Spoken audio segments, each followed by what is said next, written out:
ডাকাতির পরিকল্পনা করতেছে। তো সুলতান মাহমুদ তো মুক্তি ব্লক থেকে এরকম ইসলাম মুক্তি আজকে জিজ্ঞাসা করতেছে তোমরা এখানে কি করো? 7 মার্চ বলতেছে আমরা ডাকাতির পরিকল্পনা করতেছি।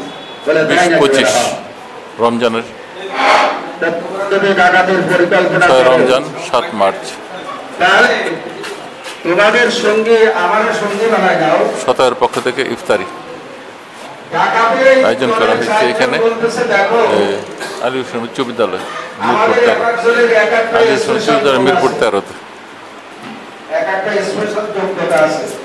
তোমার যদি কোনো যোগ্যতা না থাকে তো ডাকাতি করব 5 জন মিলে একসঙ্গে। যদি কোনো যোগ্যতা তোমার না থাকে, যোগ্যতা না দেখাইতে পারো, ভাগ করার সময় তো আপনি হ্যাঁ দাও তো ঠিক। আচ্ছা কার কি যোগ্যতা আছে গাইড বাস থেকে শুরু করো। তো জিজ্ঞাসা করতেছে তোমার নাম কি? বলতেছে আমার নাম আব্দুল করিম। তো তোমার কি যোগ্যতা আছে, কি গুণ আছে? বলতেছে দেখো আমরা যখন ডাকাতি করার জন্য কোনো বাড়িতে ঢুকি, ওই যে পেছন থেকে কুত্তা গেউ গেউ করে, ওই কুত্তার ডাকের তর্জমা করে আমি বলতে পারি কুত্তা কি বলতেছে। আচ্ছা ঠিক আছে তোমার নাম? আমার নাম হলো আব্দুল রহিম। তো তোমার কি যোগ্যতা আছে? বলতেছে আমার একটা যোগ্যতা আছে, সেটা হলো মেন গেটের ভিতরে যে বড় তালা ঝোলানো থাকে, যত বড় শক্তিশালী তালা হোক, তালার সামনে গিয়ে তড়ি মারার সাথে সাথে শক্তিশালী তালা চট করে খুলে দেয়। আচ্ছা ঠিক আছে তোমার নাম কি? বলতেছে আমার নাম আব্দুল সাত্তার। তো তোমার কি গুণ আছে? বলতেছে আমার একটা গুণ আছে, যখন যে বাড়িতে ডাকাতি করার জন্য আমরা ঢুকবো, ওই বাড়ির ফ্লোরের বাড়ি নাকে শুকার সাথে সাথে আমি বলে দিতে পারবো এখানে স্বর্ণের টাকা, এখানে রূপার টাকা, এখানে গহনা, এখানে হীরা, এখানে কাঞ্চন, এখানে মণিমাণিক্য, এই গুপ্তধন কোথায় কোথায় কি অবস্থায় লুকানো আছে, এটা মাটি শুকলেই নাকে ধরলেই আমি বলে দিতে পারবো।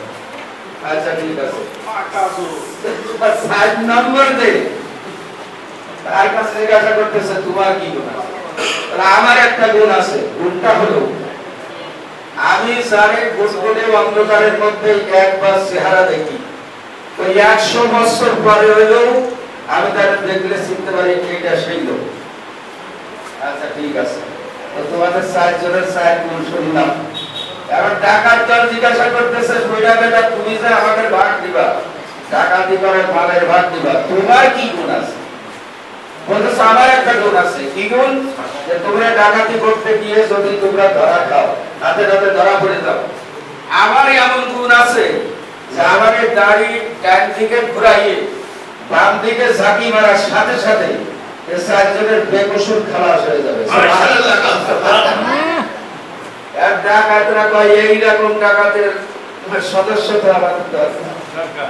আচ্ছা ঠিক আছে তাহলে আপনারাই আমরা সাথে নিলাম, আপনার কিছু করা লাগবে না, আপনি তাহলে সাথে থাকবেন আর ভাগ দিয়ে চলে যাবেন। তো বাদশাহ সুলতান মাহমুদ জিজ্ঞাসা করতেছে আজকে ডাকাতি করবে কার বাড়ি?